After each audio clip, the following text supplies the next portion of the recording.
Magandang hapon mga boss, tinaob ko yung sa Edgar. Winilding ko kasi maraming bulok na yung ilalim. Tapos tinanggal ko yung bubong, ayan. Okay, so nirepair ko na lang din. Ayan, pinag-iis pa lang. Winilding ko kasi pati yung nandun. Tapos yung nandito, ayan. Grabe yung bulok. Lalim kaya nilagyan ko muna ng support. Ayan o, bulok na bulok. Ito kasi yung sumasabit sa kwan eh. Sumasabit siya.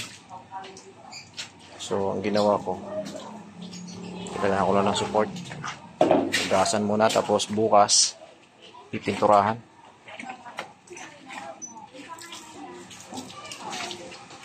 Ngayon lang nataob yan. Nung nag-repair kasi kami ni Bubong, di namin tinaob yan eh. Dami natin, di pa kaya natawag yan. Magaan lang naman yan. Magaan lang yan. Ang unang-una kasi yung Palit kami ng bubong. ilalim talaga yung mabilis mapulok. Eh, importante talaga siyang mapinturahan ng ilalim.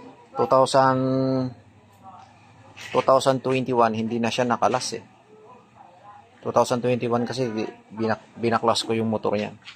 So, yun yung motor. Simulang binili mo ito, di pa napipinturahan yung ilalim. Hindi. Pininturahan din naman, tinabingi lang namin. Yung mulyi sana mabuhusan ng langis oh.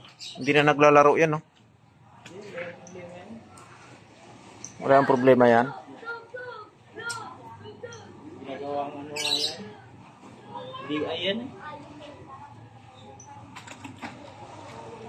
Kung meron sanang isa pa.